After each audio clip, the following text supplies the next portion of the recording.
Shamar ka fuune dura jirtu baga jiraatanii bakka jirtatti nageenyi kiyya dacheef gaarii kutee simbira haa ga'u isiniin jedhaanii yuutuubii sanyii Hacaaluu yookaan biqiltuu sanyii Hacaaluu sheer laayikii gochuudhaan na jajjabeessaa haamileenaaf kennaa isiniin jedhaa. Har'a viidiyoo gabaabduu tokko qabadhe isin dhufee viidiyichi maal jettanii waan mana madamii keessan keessa jiru akkasitti fayyadamtanii bu'aarraa argattan abdii isinirraan qaba. Viidiyoon sun immoo jechuudha killee jechuudha. Killee jechuun hanqaaquu jechuudha.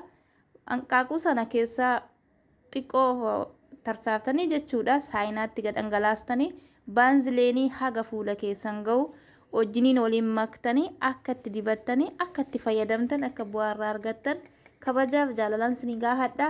yuutuubii kiyya immoo sheer laayikii gochuudhaan akka na jajjabeessitanii isiniin jedha. Maaliif yuutuubii kiyya ilaaltanii keessaa baatu garuu laayikii gochuun hin ulfaate sheerii gochuun illee hojii guddoo tokko taate maal yoo na jajjabeessitanii isiniin jedha.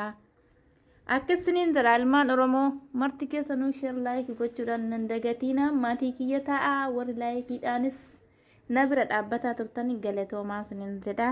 Akka viidiyoo kana akka itti fayyadamtan akka bu'aarraa argattan abdii guddaa irraan qaba.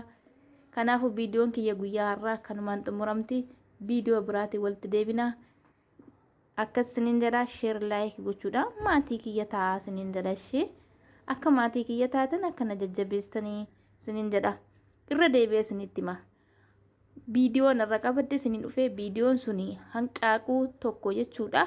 Killee yookaan puphaa kana jechuudha.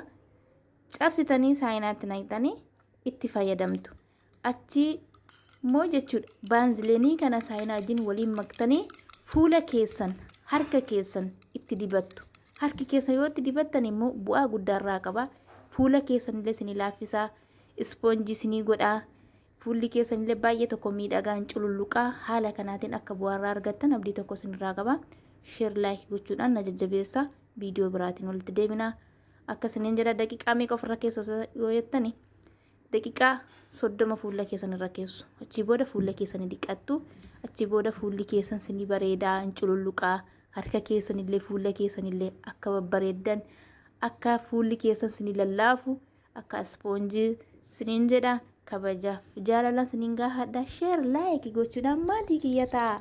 Hin ulfaatu maal laayikii matuqaa fooloo tuqaa akka isiniin jedha. Ishiin irraa fagaatina irraan babbaqatina. Hayi akkasitti muluu baqqala kottumee natti dhiyaadhuma halaala teessaa guufuun kun badhaadha gargar nama fageessa. Hin fagaatina narraa baay'ee tokko narraa fagaattanii fagaachuun immoo ni taaree sheer laayikii gochuudhaan. yuutuubii kiyya nama guddisaa isiniin jedha ilmaan Oromoo kabajaaf jaalala isiniin gaafadha. Turtii gaarii.